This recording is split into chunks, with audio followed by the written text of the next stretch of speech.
Anna Beaupré-Molunda.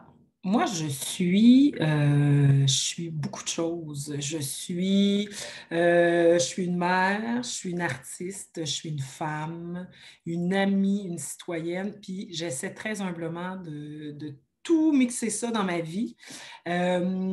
Aujourd'hui, je suis super fière, après vraiment des années de galère à gratter mes scènes, disons-le franchement, je suis super fière aujourd'hui de pouvoir dire que je gagne ma vie en étant artiste. Ça me remplit de joie.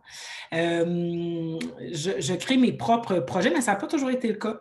Parce que dans les premières années où je suis sortie de l'école, comme bien des comédiennes, ben, j'auditionnais, mais en fait, les rôles pour lesquels j'auditionnais, ça ne me plaisait pas tant. Puis là, j'ai commencé à réfléchir, mais est-ce que moi, je pourrais avoir assez de capacité pour utiliser mes propres mots? Et là, j'ai commencé à écrire. Et ça a été, oh mon Dieu, que ça a été une grande aventure. Je me rappelle, ça a commencé en 2009. Dans ce temps-là, j'habite dans une espèce de petit 3,5, minuscule, minuscule. Écoute, je tourne sur moi-même, tu sais, tellement c'est petit. Puis je rencontre par hasard une amie que j'avais connue en Abitibi, parce que je viens de Rouen, qui s'appelle Stéphanie Lavoie. Puis là, on se retrouve, puis on ne se connaissait pas tant à ce moment-là, mais là, ça clique, ça se passe. Puis je réalise qu'elle habite comme à une rue de chez nous. Puis elle est en train d'écrire sa maîtrise. Moi, je suis en train d'écrire ma première pièce de théâtre. C'est pas facile, puis elle non plus. Et puis, on va vraiment s'entraider. On va vraiment se soutenir là-dedans.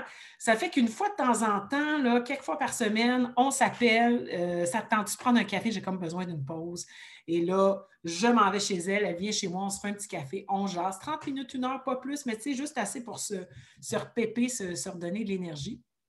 Et toutes les deux, on va aller au bout de notre projet. Ça va vraiment faire une différence. Moi, l'écriture de cette pièce-là, ça a vraiment changé ma vie. Je suis comme devenue maître de ma vie. C'est comme ça que je me suis sentie. Fait que j'ai continué à être comédienne, à avoir des contrats, mais j'ai aussi créé mes spectacles et ça, là, ça m'a rempli de joie, vraiment.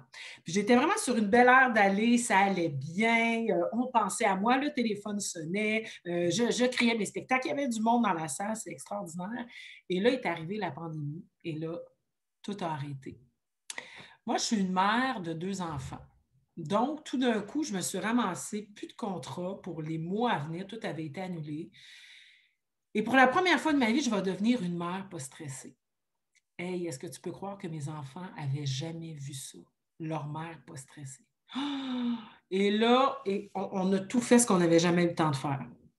On a fait des biscuits, on a fait une piñata. J'ai fait une piñata avec mes enfants. On a joué à des jeux de société comme jamais. Mon Dieu, je ne pensais même pas qu'on avait autant de jeux de société à la maison. Et je me suis reposée parce que je me suis rendu compte que souvent, on court, on court, on court, on ne s'arrête jamais. Puis j'ai comme pris le temps de m'asseoir avec moi-même, puis je me suis dit, mais là, qu'est-ce que je fais avec le reste de ma vie? Qu'est-ce qui est vraiment important? Qu'est-ce qui me tente vraiment? Fait que j'ai pu prendre ce temps-là pour me recentrer, me recueillir. Puis, fait que j'ai toujours envie d'être une artiste, toujours envie d'écrire, de partager ce que je pense. Et puis, la roue est repartie. Puis j'en suis vraiment contente, je suis vraiment contente de ça.